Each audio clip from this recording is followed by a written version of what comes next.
Hello, how are you? Welcome along to the Russia and Shaban show. Please subscribe to my channel. Come on, there's a heat wave. We're heading to the Women's Euros. Subscribe because it's the best place you're going to best place you're going to come to for your content this Euros, okay? How are you getting on? How's things? Please jump in the comments, like, subscribe. I just wanted to hop on quickly and talk about this being the day to get the Advent calendar out. The Advent calendar towards Euro 2025 in Switzerland. I've been pumped because of this weather. I feel like this heat wave has got me thinking about what Switzerland might look like in the sunshine on the 2nd of July. Are you going? Like, what's your plan? What's your movements? Rue and I have kind of coordinated the diaries. Obviously, she's still in season in Ireland, but I think she kind of gets like a 1 day off a week, so we could try and fly there and soak up the atmosphere. But either way, it's just going to be brilliant. And even though here with bias, I think about the impact that the Women's Euros and the Lionesses had here on our doorstep just a few years ago, makes me think that this one is going to be bigger and better than ever before. I don't know how you feel about that. Quite often with women's tournaments, I mean, you even go back to the World Cup a number of years ago, there was so much focus and there was a wave really build, and then the Euros just took it tidal. And now we're looking to kind of keep building on that momentum. And I'm looking through the groups, I'm looking at the dates and thinking to myself, I think England can win the Euros again. I think they can go back to back. Even though they're in the absolute God-given group of death, there's a couple of groups of death, I think they're shown a little bit of resilience that last game against Spain, which we'll touch on a second. But also we're seeing these injured players return, and they've still got that element of time, that little bit of a camp, another upcoming camp, you know, to look forward to kind of give them that time to gel. So Switzerland, just around the corner, 2nd of July is the kickoff date. Of course, Switzerland, the home nation, and I'm keen to see what they can offer. I'd read some of the comments, you know, some of the shady comments like, oh, they've given all the tickets to the school, all that kind of thing. That is important that federations and countries do that when they are the host nation. Obviously, they're now trying to push women's football in Switzerland. You've got like global name, to be fair to her, Alicia Lehmann, who is working in all kind of spaces of football. She's doing the Baller League at the minute. And when we look at the big names in this country, not necessarily in women's football, Alicia's aligned with all of those names.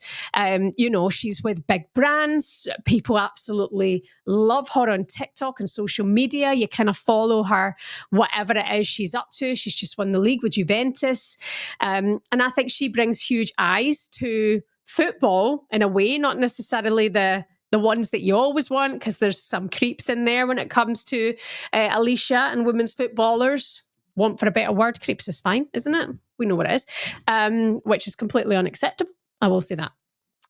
But you've got Leah Volti, you've got Ramona Bachmann, you've got a number of players that I actually think are ready to just take on that home nation, you know, grasp it and go, hold on a minute, could we cause a bit of a storm in this tournament? Group A, Switzerland, Norway, Iceland, Finland. Group B, Spain, Portugal, Belgium, and Italy. Group C, Germany, Poland, Denmark, and Sweden. And Group D, France, England, Wales, and the Netherlands. So automatically, I think we tend to look at Group D, a number of us here, because that's where England are. France, we know, are absolutely a brilliant team, but have maybe been underperforming over the last couple of major tournaments. And the Netherlands, who for me are a team that are massively exciting. There's a number of stars in there. They have won the Euros before with Serena Wiegmann. They have made it to World Cup semi-finals, so they have something to do in this campaign as well. So actually, you look at Group D, and I think there's maybe 3 potential finalists in that group, and one of them ain't going to get out. One of them won't make it to the knockout, which is crazy, which then, in a way, makes the Euros harder to win. you know? Like, one of those three, I think, could be a worthy winner of this tournament. Certainly finalists. And the fact that one of them won't be there is wild. Who would you hedge your bets on for Group D? I don't even want to think about it. But I am going to say Wales will absolutely benefit from major tournament experience. I think it'll be great for them, but they will see the level up. They will absolutely feel that as well. Even though I think they've been playing incredibly well. And what they did in the playoff was resilient. They dug deep. They did what they set out to do, and they're at the Euros. Got to take my hat off to them for that. Really do. I'm just about over the heartbreak of that playoff against Ireland. England, I think, could win it again. Netherlands, I think, are in with a chance. France, I just feel that sometimes you don't know what you're going to get. So France would be my reservation there, but they could go all the way and win it at the same time. It's mental. Group D. Group C, also a bit of group of death there. Germany, we know the Germans, we know the damage that they can do. Poland, Denmark, you look at the players in that Denmark side. Oh, and Sweden as well, one of the top ranked countries, as we know, can run amok in these tournaments. Group B, Spain, Portugal, Belgium and Italy. Group A, Switzerland, Norway, Iceland and Finland. Spain, Group B. I mean, what do we say about Spain? Other than the fact that they're fucking unbelievable. But they did have a couple of Nations League moments. You know, they did have a couple of friendlies. We looked and thought that wasn't the Spain we're used to seeing. However, they had injuries since winning the World Cup against England. The likes of Bonmati had an injury. Putés had the injury. Was it Guerrero as well had that injury? They've got an ACL injured player as well now who won't be able to attend the World Cup final, who plays for Real Madrid. Therefore, I look and go, can teams get the better of Spain? Can they? You know, it's not as if they completely ran away with it in the World Cup final. And I think when you look at England, they were missing key players for that final as well. I think a fully fit Spain side are so hard to beat. But I think if one team have benefited from a couple of games against them now and getting to know how they play, I think England could kind of master it. Spain, I mean, look what happened after the World Cup, the Rubiales case, how that affected the team. What will they do on the European stage this time? I've no doubt they can go out there and absolutely win it. But they did lose to England in February in the Nations League. And I actually think that's the game where I look and I know it's just one game, and it's the Nations League.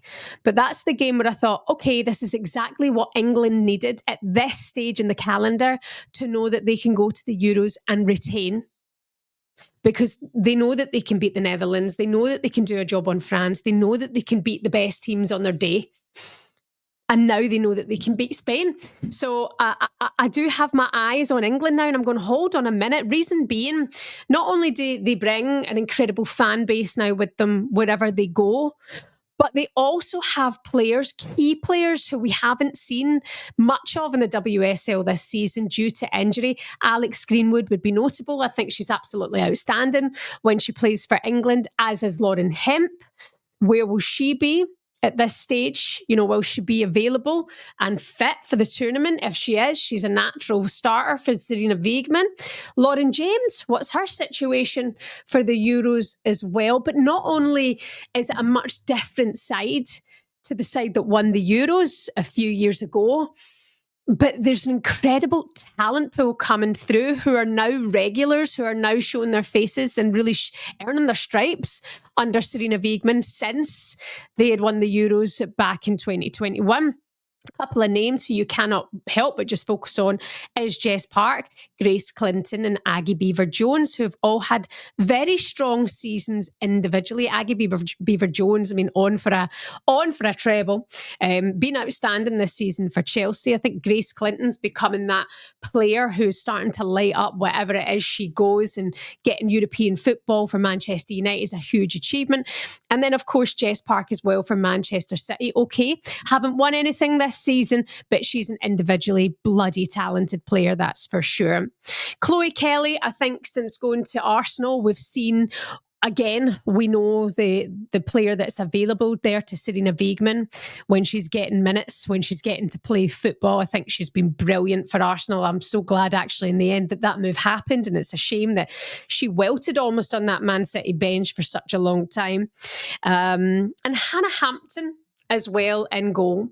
I mean, you got to give huge credit to Hannah Hampton. She must have resilience, because it must have been such a strange time for her personally, right? When the media's writing stories about you've been left out of your squad at that game for Aston Villa, and then she arrived to the game, and then there was tweets and whatever going around, and then, Serena Wiegmann said she needs to go and have time on her own and work on herself, and she left her out of that camp. And Mary Earps, you're going, well, Mary Earps has got it signed, sealed and delivered. She's the absolute GOAT. And now Hannah is becoming that natural starter for the Lionesses. Simply incredible. I look at those names mentioned there, never mind all of the other talent they've got there. You've not even mentioned Alessia Russo, who's just got the player of the season, the writer's player of the season, who has been outstanding, I have to say, her best season in the WSL. But look what she's done for England. She puts on that England top and just oozes confidence. There's something to think about. What about Beth Mead? Where does she stand for Serena Wiegmann at the minute? Because you go back to Golden Boot winner Beth Mead at the Euros. Can she do a similar job? One thing I will always say about Beth Mead, even though we've not seen her getting to start a lot of games at Arsenal this season, and okay, maybe you're looking and going, in a way, has Rennie made the right decision? They're now in a Champions League final. I love Beth Mead in front of goal. There's nobody who oozes just pure class and confidence in 1v1 situations with a goalkeeper. Beth Mead can certainly offer something. So a number of things to just dissect there when it comes to England. And I feel that I may as well be wearing an England shirt as I have this chat. In fact, fuck it. If England get to the final, I will wear an England top. Don't tell Russia that. Netherlands, let's focus on them quickly because, again, a really strong team. We look at Vivianne Miedema. She started this season again with injury, but on her day, does anybody come close to the natural striker that is Vivianne Miedema? She is quality. Let's not forget Jill Roord, the impact that she's had at Manchester City. I will go back and say that, yes, it's not been the season that she'd hoped for either, but she's a quality player, just littered with stars. Kirsten Kasperai, but also I think with the women's Euros that we saw a few years ago, the travelling Dutch fans, the orange wall, that's on my bucket list this Euro.